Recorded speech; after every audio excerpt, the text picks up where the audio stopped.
Penn Music Journalism, podcast number 2. The theme of today is time. I'm Kamal.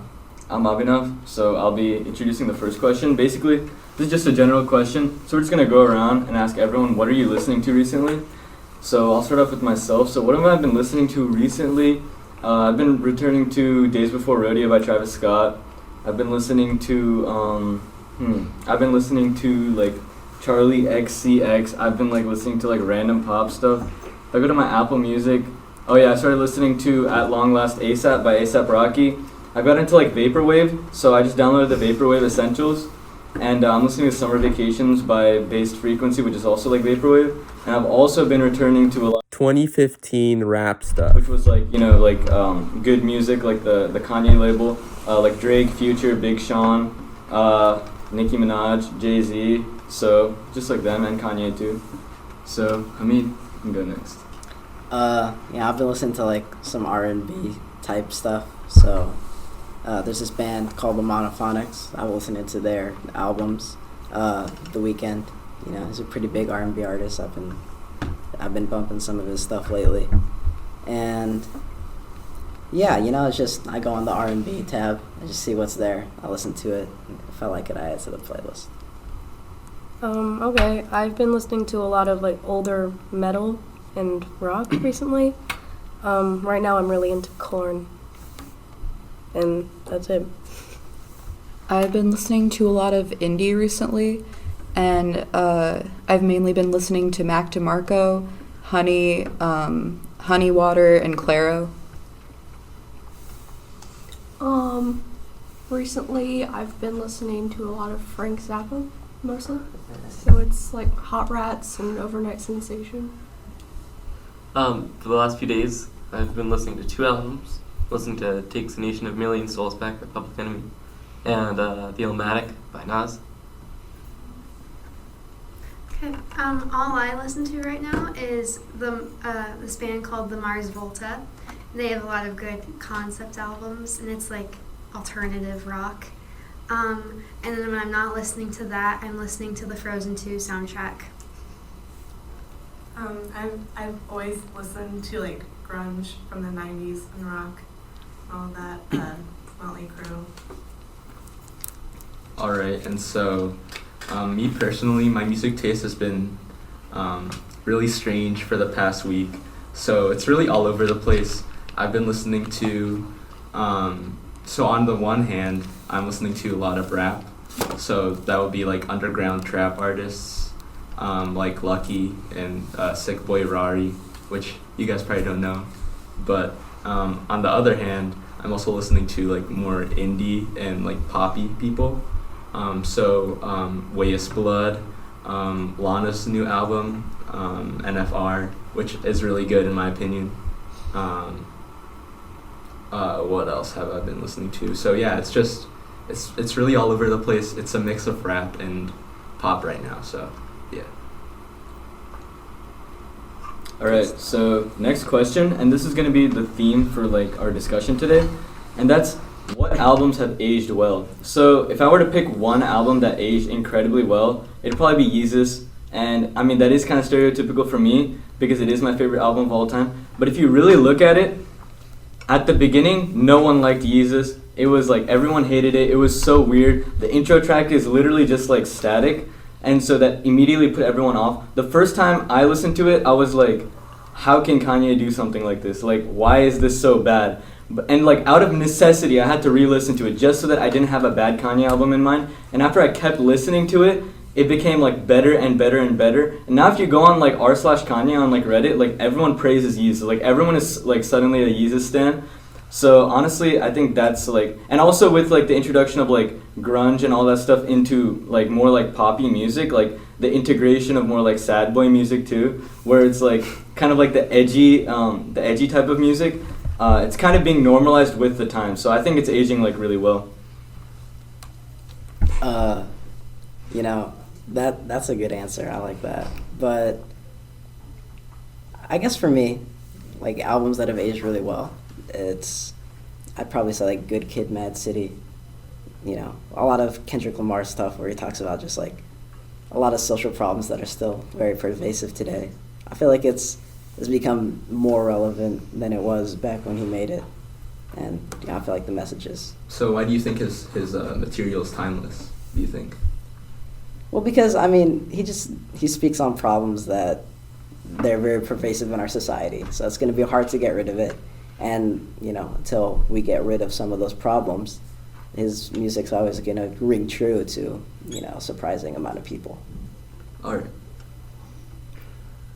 I also I want to add on to Good Kid, Mad City. I love that album, and I think that it aged well because it wasn't very much of the time.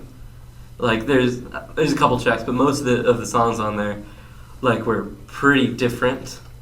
I mean, I'd say Drake has some trap influences, but a lot of it is pretty universal. Mm. Okay, I'll add to this Good Kid, Mad City little tangent. So I also really like Good Kid, Mad City. I think it's my favorite album from Kendrick. I do think it's aged really well, actually. And I think the production styles, the lyricism, just everything on that album is really timeless. And so you have a lot of versatility on that album. So you have more trap-based beats, but you also have more soulful, less bass heavy and more soothing. So it's a full range of sounds, while at the same time, in terms of content, it's also a full range of themes. So he's talking about his experiences in Compton and just being his mind, and it's really nice. So yeah, I definitely think that that's going to be an album that becomes a classic, and as the years kind of go on, starts what's going to be considered a classic. I definitely think that'll be one of them. I mean, I think that of all Kendrick albums pretty much, but yeah. I mean, there's a lot of his albums that people are already saying, yeah, that's a classic. I mean, To Pimp a Butterfly and Damn even. Yeah. It's just... Pimp Butterfly is the best rap album ever made. What do you guys think makes an album a classic, or makes it stand out over the test of time? I feel like the having the message still be relevant to issues that are going on today or topics that people can still relate to. I feel like being almost willing to experiment and willing for it to sound bad to people at the time, and then it's gonna sound good later on. I was gonna say all of early Radiohead, except for maybe their first album, has aged so well. OK Computer, The Bends, and Kid A, which has some pretty weird stuff on it that people probably didn't really like. Kid A, a lot of those songs are just mumbly, auto-tuned garbage. But then it's wow, it's really beautiful, the melodies and the sounds. So I think it's what makes it stand the test of time is a willingness to not do it for the commercial benefit, do it for the artistic benefit, and then the success almost comes later. I'd like to thank you for giving me a perfect segue into the album I wanted to talk about, which is On the Corner by Miles Davis. Now let me tell you a story. So there's this trumpeter named Miles Davis who worked with Charlie Parker, the most famous sax player, and he really influenced jazz. And then 10 years later, he made Kind of Blue, which completely changed jazz for reasons I won't get into, but it did. And then again, with his second great quintet, he changed jazz again. And then in 69, 71, he went to electric, with silent, in a silent way in Bitches Brew, and it's completely revolutionary. Then, and at this point, jazz people, classic jazz aficionados, were I don't know about this. This isn't really jazz anymore. But Miles, he wanted to apply it to the young kids that he saw in New York. So he made an album in 1972 called On the Corner. Now this album, I mean, I'm gonna play just a little snippet so you can understand what I'm talking about. So later. So it's this mutant kind of hip hop beats, and it's completely separate from jazz. At this point, people said he's no longer the jazz Jesus. He's out. He's gone crazy. But now, 40 years later, a lot of famous musicians are saying this album was super inspirational to them. Even Radiohead, lots of others said we took a lot of inspiration from this crazy African infused album. And so I think that's aged well because it was very ahead of its time. And so I think that's something that helps something age well. I think that's a really interesting point that you two brought up, and that's that, like, at the beginning it has to be kind of like bad to the community for it to like become better. Because again, when you like consider the problem of aging well, right, it has to start out somewhere and then get better, right? So and this starting place is usually something that starts like a different like cultural revolution if you think about it. Like if you think about To Pimp a Butterfly, right, that completely changed like everything, like the whole discussion on music, the whole discussion on like politics. Obviously there was like NWA and them doing stuff, but like if you look at like the academic perspective on music, it really like blossomed after To Pimp a Butterfly. And then you look at like these other albums, they were at the beginning seen as like unconventional and like really like, and because of that they weren't seen as good by the community, but ultimately they showed like a broader perspective on like other issues. And this kind of like transitions a bit into like what I think of Good Kid, Mad City, because the thing is my perspective's a little bit different because I listened to Damn first and then TPAB and then Good Kid, Mad City. So for me, when I look back at Good Kid, Mad City, it's not really, because the thing is the themes from Good Kid, Mad City are like all over like new rap, right? But the thing is I listened to Damn first and then TPAB, right? And then GKMC. So when I see GKMC, it's like not from like a classic standpoint anymore, because I know in my mind that that's where all these sounds originated from, but I've been listening to these sounds for so long before I listened to that, right? So that's just like a different perspective when you see it from, when you listen to it like reverse chronologically, right? Yeah. So, yeah. What do you guys have to say? I think it's interesting because like Kendrick's near and dear to me, Mm-hmm. and like well for me, I heard Good Kid, and I was like, this is really cool. I don't like much rap that's besides Tupac, and this was like, this is awesome. This is like that. And then I heard Pimp Butterfly, and it was in the bathroom sophomore year, and like at the end with Tupac, and I just like sat and was like, oh my gosh, and I was like, that's the best album I've ever heard. And then Damn, I heard it and I was like, Kendrick sold out. Kendrick totally sold out. And it took until like a few months ago where I kept listening. I was like, no, it was just like he wanted to make like a rap album. Because he already made like this crazy art, so now he's kind of making a rap album. And so I think it's interesting that you listen to that in reverse, because I feel like maybe you'd have a better perspective on Damn if you hadn't heard like the other stuff. Was that the case? Yeah, that was the case. And it was kind of like a reverse too, because usually people saw like GKMC and TPAB as like the classics and then Damn, but I listened to Damn first and I'm like, that was my introduction to Kendrick, which is like really weird because that's usually not people's introduction to him. Yeah. So I listened to that and I'm like, this is like one of the best albums I've ever listened to. And then I went back and listened to TPAB and I'm like, this is pretty good. And then I went back and I listened to GKMC and I thought the same thing. Ultimately, like, this is an unpopular opinion, but for me, just like about how like I experienced them, I feel like Damn is probably the most enjoyable album for me. Just because I listened to it in that order. Most people that I know, at least in our like generation, started out with TPAB or like GKMC, right? And then they saw Damn and they saw it was bad, right? So I kind of saw it as the opposite just because of the chronological order. So that was really interesting because like back in like freshman year and sophomore year, like TPAB was the craze. Actually, I think it was like 8th grade even when TPAB was like the craze. That's when it was released, I think. And then I tried to get into it, but I couldn't because I was so used to like the pop Kendrick, the rap Kendrick, as you would say, rather than like these other like unorthodox kind of things, right? So that's like my perspective on it. So for the non-rap listeners here, do you think this like does this carry over to where like if you listen to an artist like earlier like work, does it like affect how you view their like older stuff? Like listening to their newest work first and then listening back to their older stuff, like how does it influence you? I mean, for me, a lot of times when I listen to someone's like newer work, it seems like they're selling out sometimes because they're trying to get, like, I listen to rock, which is less well known than pop, so they're trying to get into that so that more people are listening to them and patronizing them. So it makes me appreciate their older stuff, which is more like them, I guess.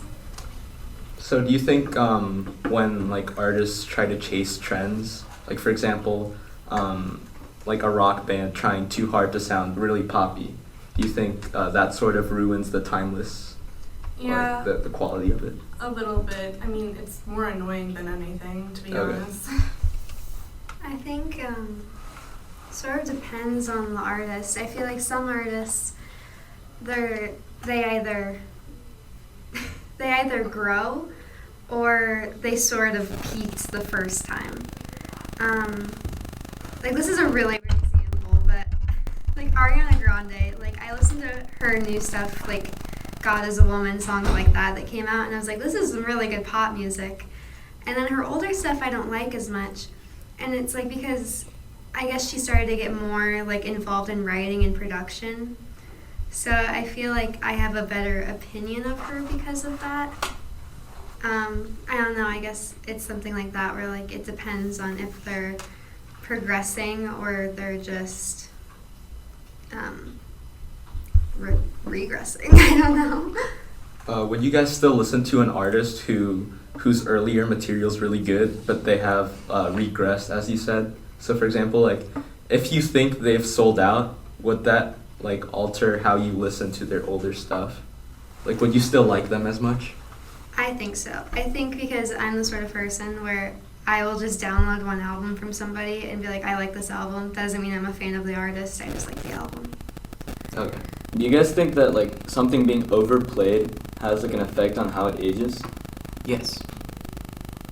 Yeah, I mean, it affects the nostalgia effect, right? Mhm. So, I mean, if you heard it before and like you were a fan before, you know, Yeah, all their yeah. stuff started getting overplayed, to you, it might, you know, downplay, you know, whatever effect it had on you at the time. Mm-hmm. But, you know, to someone who's never heard that, and someone who like starts hearing it all the time and then, you know, introduces them to their music, that's gonna be like their inflection point, right?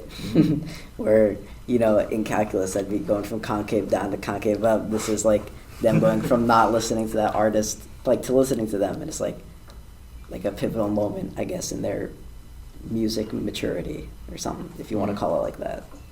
And obviously, like, it's a lot easier for people to get their music out. Do you guys think that has an effect on it? Just kind of like, for example, like SoundCloud culture or like all these other things where like you can really distribute your music so easily now. So what do you guys think about that?